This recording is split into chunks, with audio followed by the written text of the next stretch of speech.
দর্শক সবাইকে মাছরাঙার পর্দায় স্বাগত জানাচ্ছি। আমি বিপ্লব হাসান। এই মুহূর্তে আমি অবস্থান করছি রাজধানীর যে আবহাওয়া অফিস সেখানে। নিশ্চয় জানেন যে শীতের প্রকোপ কিন্তু চলছে। গত কয়েকদিন যাবৎ রাজধানীতেও শীত পড়েছে এবং পুরো বাংলাদেশের উপর দিয়েই বলা যায় বেশিরভাগ জেলাগুলোর উপর দিয়ে কিন্তু একটা শৈত্যপ্রবাহ যাচ্ছে।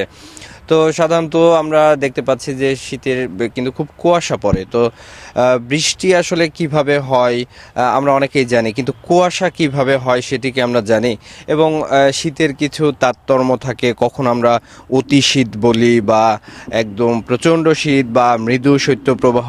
এই বিষয়গুলো কিন্তু সত্যি কথা বলতে আমি অত ক্লিয়ার জানি না, এবং এ কারণে আমি আবহাওয়া অফিসে আসছি। দেখতে পাচ্ছি যে এখানে একজন আবহাওয়াবিদ রয়েছেন, আবুল কালাম মল্লিক ভাইয়া। তিনি তার সঙ্গে আমরা কথা বলেছি এর আগেও, আজকেও এখানে এসে যখন দেখলাম যে উনি নিচে কিছুটা রোদ পোহাচ্ছেন। এবং এখানে যে এই যন্ত্রের নামটা কি? Cup anemometer. আচ্ছা আচ্ছা। যেমনটা বললাম যে আবহাওয়াবিদ মল্লিক ভাই আমাদের সঙ্গে আছেন। নিশ্চয়ই তাকে আপনারা দেখেছেন যে তিনি সব জায়গাতে ইন্টারভিউ দেন, আবহাওয়ার বিষয়ে তিনি কথা বলেন। তো ভাই আপনার কাছে প্রথমে জানতে চাই যে এখানে এটা ঘুরছে, এটাতে কি বোঝা যায়? বাতাসের কোন দিক থেকে বাতাস আসছে বা বাতাসের গতি কেমন সেগুলো বোঝা যায়, কি বোঝা যায় আমাকে এটা? আপনাকে ধন্যবাদ। আমাদের এটাকে বলা হয় এক্সপোজার। আমাদের এই এই যে চত্বর, এখানে বিভিন্ন ধরনের আমাদের আবহাওয়াগত পরিমাপের যেসব ইনস্ট্রুমেন্ট থাকে সেগুলো আমরা এখানে বসানো হয়েছে। কিছু আছে যে এই যে কাপ অ্যানিমোমিটার, এটা ঘুরে বাতাসের গতি এবং দিক নির্ণয় করা যায়। কিছু আছে আমাদের থার্মোমিটার, সেখানে বাতাসের তাপমাত্রা নির্ণয় করা হয়। এবং আমাদের আছে কিছু ইনস্ট্রুমেন্ট যার মাধ্যমে বাতাস কোন দিক থেকে প্রবাহিত হয় তাও জানা যায়।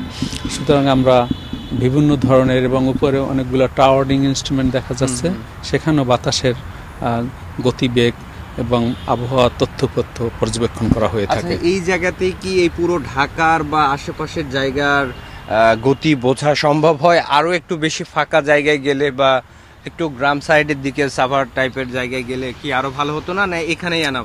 আপনাকে ধন্যবাদ। এটা যখন বসানো হয়েছিল বাংলাদেশ আবহাওয়া অধিদপ্তরের এই এক্সপোজার, তখন কিন্তু আশেপাশে হাই রাইজ বিল্ডিং ছিল না।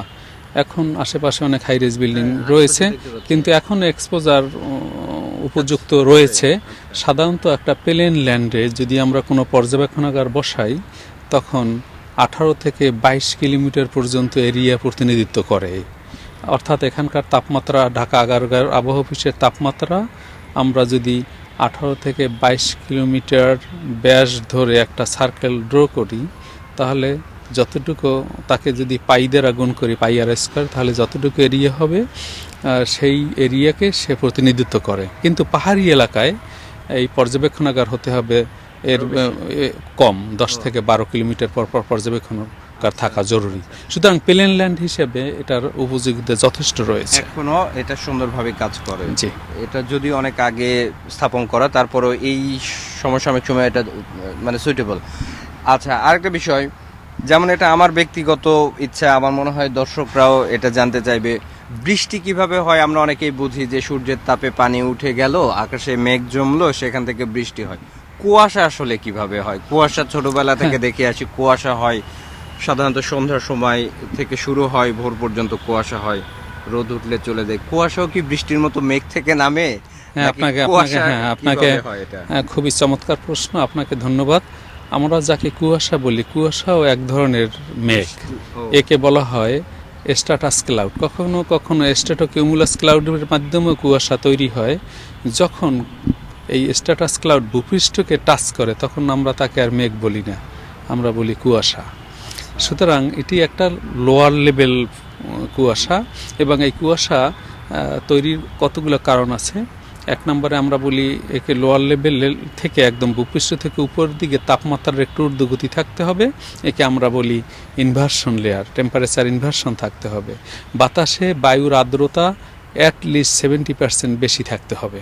সবচেয়ে যত বেশি পার্সেন্টেজ থাকবে বায়ুর আর্দ্রতা, কুয়াশা তৈরির প্রবণতা তত বাড়বে।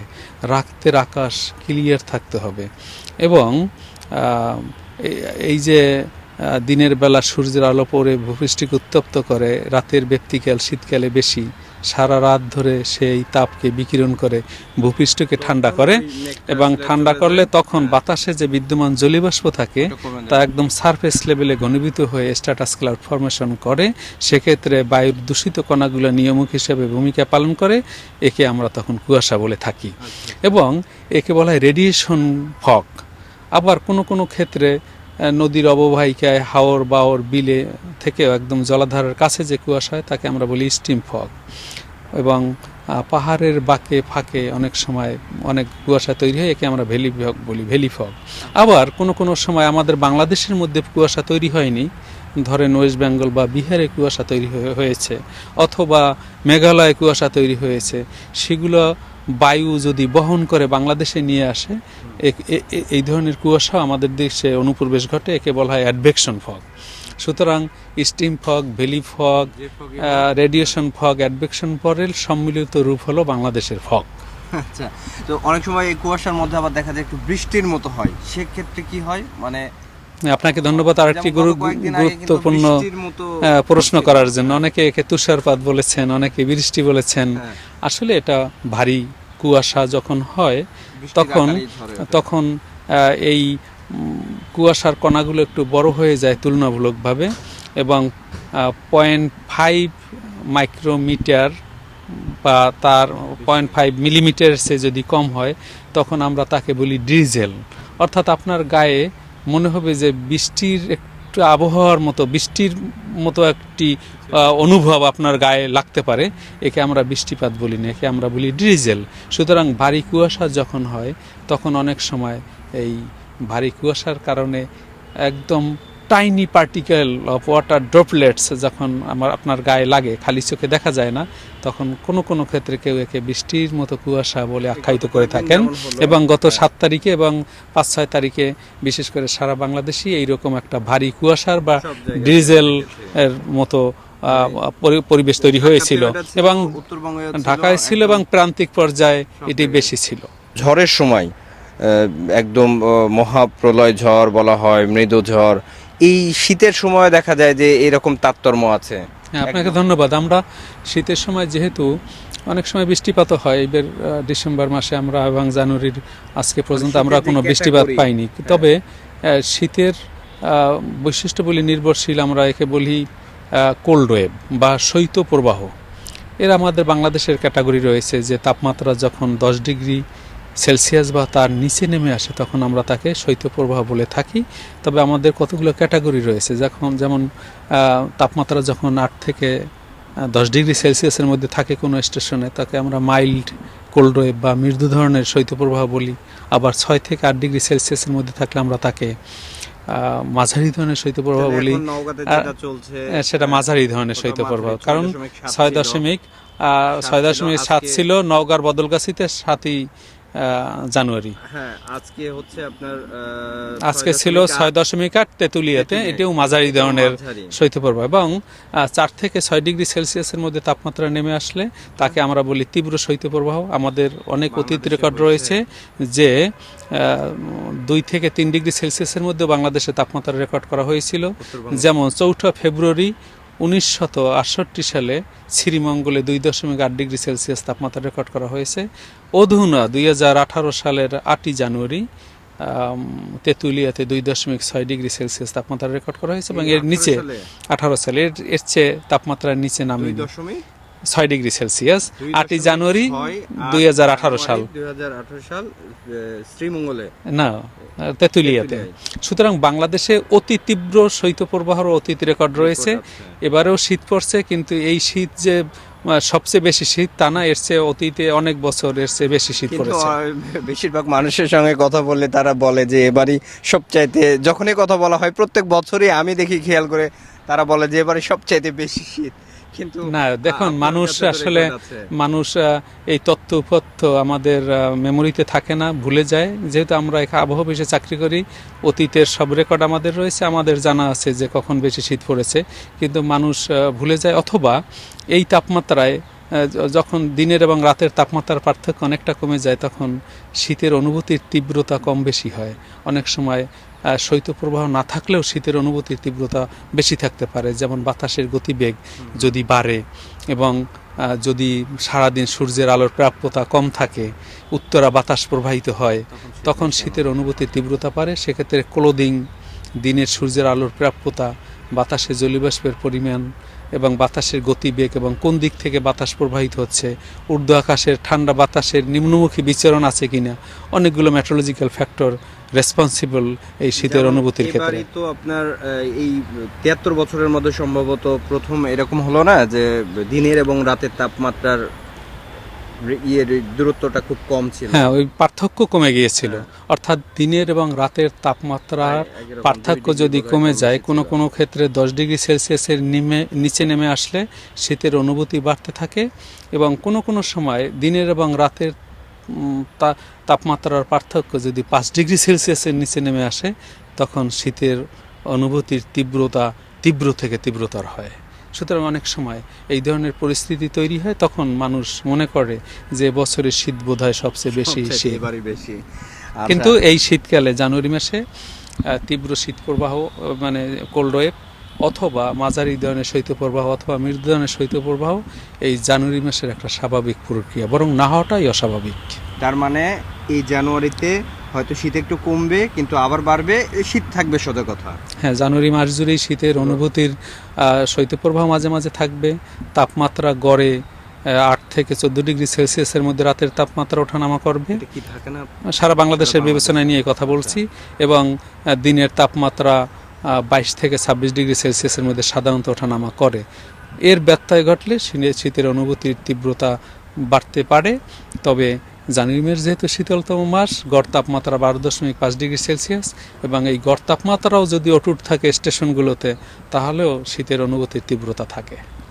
আবার ঘুরছে, এটা দেখে কি আপনি বলতে পারবেন কোন দিকের বাতাস, নাকি এটা ওই যন্ত্রে গিয়ে দেখতে হবে? না, আমরা এটার সাথে তাৎক্ষণিকভাবে আমরা বলি না, আমরা 10 মিনিট তাকিয়ে থাকে, তারপর তার গড় স্পিড কত সেইটা আমরা নির্ধারণ করি।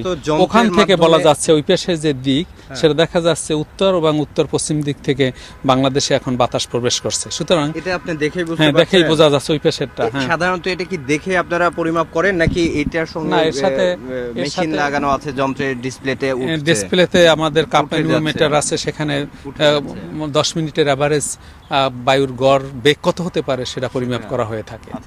আর কিছু কিছু রেইন গজ রয়েছে, তাপমাত্রা রয়েছে, বায়ুর দিক নির্দেশক যন্ত্র রয়েছে, সবকিছুগুলো দেখেই আমাদের অবজারভাররা যারা পর্যবেক্ষণ করে, তারা 3 ঘন্টা পর পর আমাদের এই তাপমাত্রা, বায়ুর গতিবেগ, বায়ুর চাপ এবং বাতাসের গতি এবং বায়ুর আর্দ্রতা পরিমাপ করে সারা বাংলাদেশ থেকে আমাদের এখানে আসে, এবং সেগুলো বিশ্লেষণ করে আবহাওয়া বিজ্ঞানীরা সাধারণত পূর্বাভাস দিয়ে থাকে। আচ্ছা, এই পানিগুলো কেন এগুলো? এটাকে বলা হয় এখান থেকে কত রেটে জলীয় বাষ্প বিভিন্ন তাপমাত্রায় বাতাসের জলীয় বাষ্প নিঃসরণ হয়, এবং কতগুলো বক্স দেখছেন, এই বক্সের মাধ্যমে আমরা বিভিন্ন রকম তাপমাত্রা নির্ধারণ করা হয়। এই একটা কাচের যে গ্লোবের মতো দেখছেন, এখানে আমরা দিনে কতটুকু সূর্যের উজ্জ্বল আলো আমরা পাই, সানশাইন আওয়ার, সেটা পরিমাপ করা হয়।